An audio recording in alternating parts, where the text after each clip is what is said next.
Kemarin ada yang nanya gue, Will, apakah lo masih di Foxfire? Terus kemarin semalam juga ada yang kebetulan lucu banget pertanyaannya. Kalau trading gitu emang makan banyak waktu ya? Dan hari ini gue pengen ngebahas hal itu sih. Gimana caranya kita bisa bagi waktu. Oke, jadi tunggu, gelap, bentar.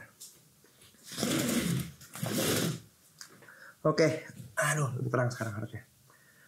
Oke, buat kalian yang belum kenal, gue pada dasarnya gue adalah entrepreneur. Karena trading ini baru gue jalanin sejak tahun 2021 ya. Tapi sebelumnya sejak tahun 2016 gue tuh udah melakukan ngebangun bisnis yang berhubungan sama kreatif marketing di social media marketing, content marketing, activation buat brand-brand juga, dan itu namanya Foxfire. Jadi kalian bisa lihat kalau mampir ke Instagram gue, ada namanya Foxfire. Dan lately, gue baru bikin juga IP yang berhubungan sama podcast. Dan emang gak jauh-jauh hidup gue tuh masuknya dari konten marketing. Makanya kalau gue rajin membuat konten, itu adalah bagian dari keseharian gue sehari-hari. Oke.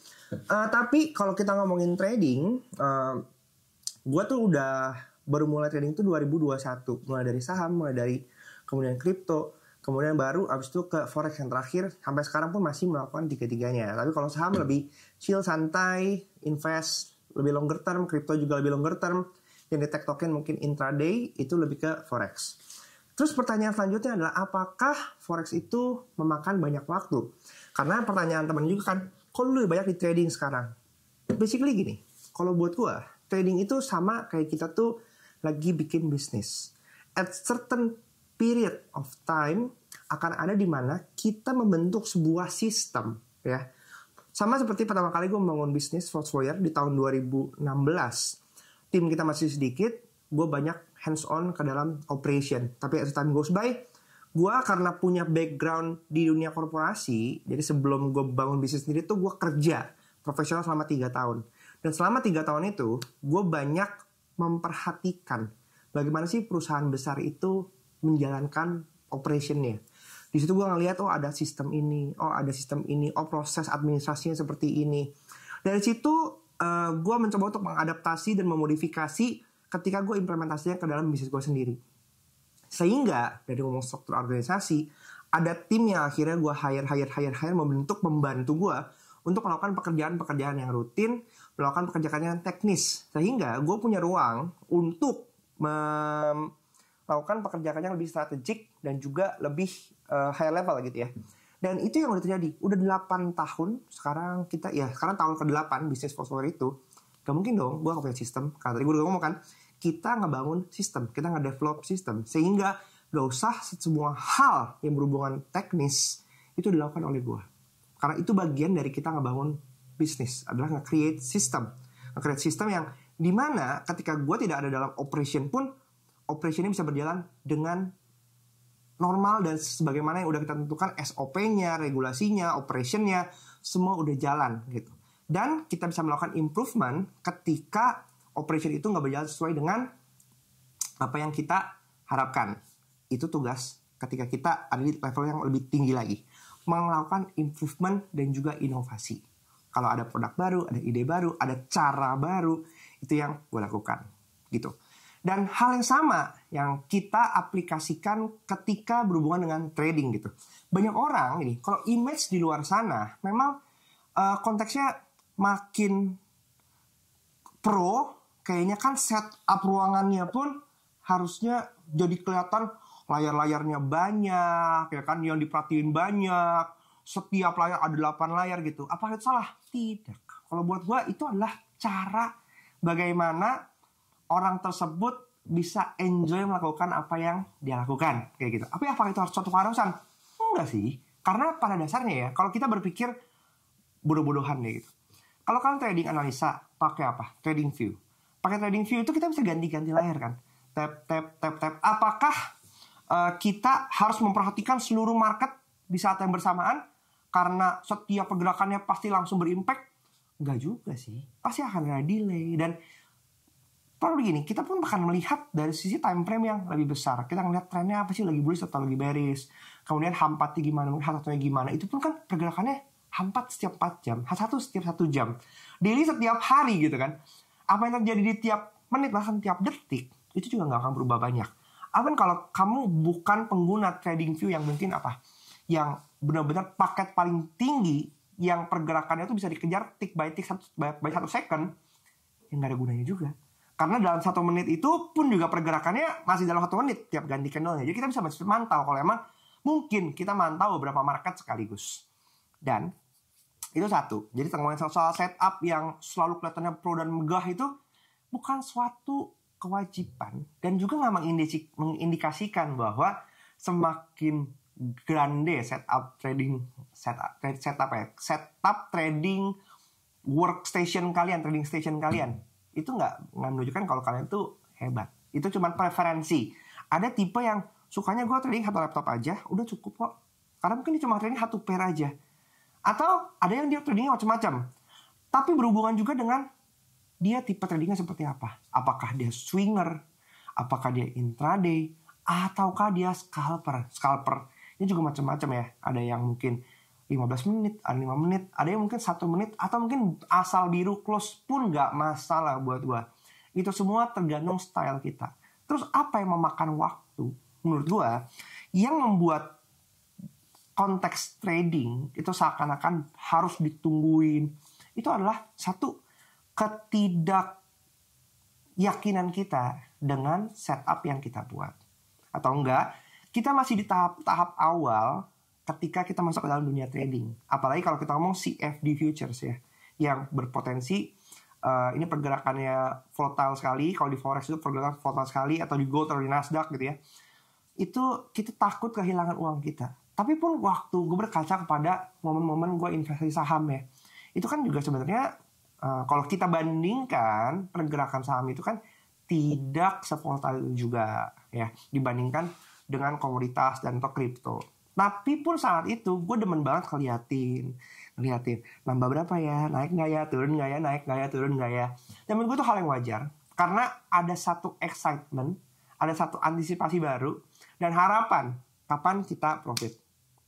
Itu yang terjadi kalau gue perhatikan. Jadi satu, kenapa jadi konteksnya adalah banyak memakan waktu? Karena kita nggak sabar. Karena kita gregetan. Karena kita mungkin penasaran apa yang terjadi. Tapi kalau misalnya kita sekarang refleksikan lagi. Apakah kalau kita tungguin, itu bisa terjadi hal-hal yang kita bisa mengantisipasi hal-hal yang tidak kita inginkan. Misalnya, kita entry misalnya di harga 100, kemudian stop lossnya di 90, kita mau TP di 120 gitu. Resiko 1/2 gitu ya. Apakah kalau kita perhatiin, kita pantengin kayak gitu ya, ketika harga turun dari 100 menuju ke 95, 94, 93, 92, apakah kalau kita nggak jagain dia akan bablas ke bawah? Atau kalau kita jagain, dia malah takut untuk ngejar SL kita? Kayaknya kan enggak. Market bergerak bukan dalam kontrol kita ya. Jadi kalau buat gue itu cuman kayak rasa curiosity kita aja sih, kayak gitu. Ada rasa ketakutan kita, dan ketakutan itu pada akhirnya bisa diatasi dengan 1 jam terbang. Semakin kita punya jam terbang, semakin kita santai. Kedua, dengan kita ngatasi risk management atau mitigation risk kita. Ketika kita paham bahwa setiap trade itu pasti punya resiko, ya. Artinya, ketika kita entry, resiko yang kita alokasikan itu adalah bagian dari resiko yang bisa kita terima. Kalau salah pun, kita accept loss-nya, kita accept kerugiannya. Yang seringkali membuat kita gregetan kayak gitu adalah kita menggunakan resiko yang terlalu besar, atau sort of jadi ibaratnya terlalu spekulatif, mengharapkan win atau profit yang tinggi dengan resiko yang besar, sehingga kita jadi deg-degan. Perhatiin marketnya sejalan nggak, marketnya lagi profit nggak, posisinya lagi biru nggak, atau malah merah. Kalau merah makin diliatin lagi, aduh kena sell, kayak gitu. Itu yang membuat menurut gue makan banyak waktu.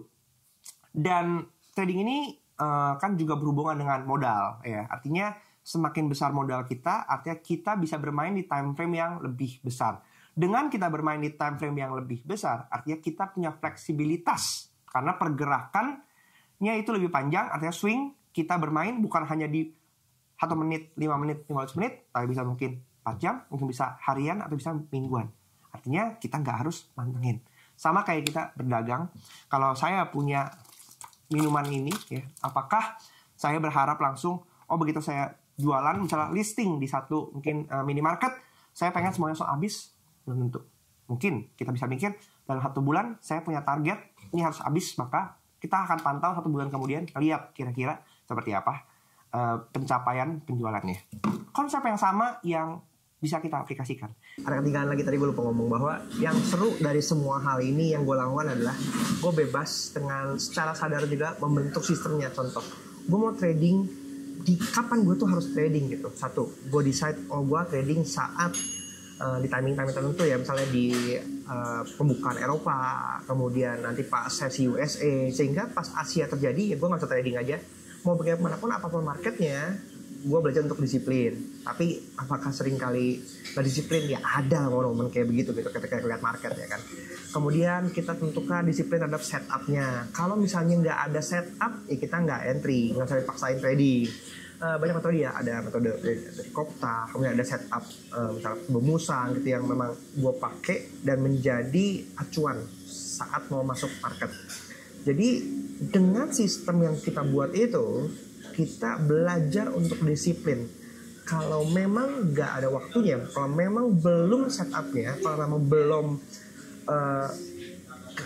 kondisi-kondisi itu belum cek gitu, kita nggak usah maksain. Artinya apa? Ya kita perlu pantau sesekali market dan kita ngelihat ada pattern atau setup, memang ada timing yang tepat, ya kita bisa masuk.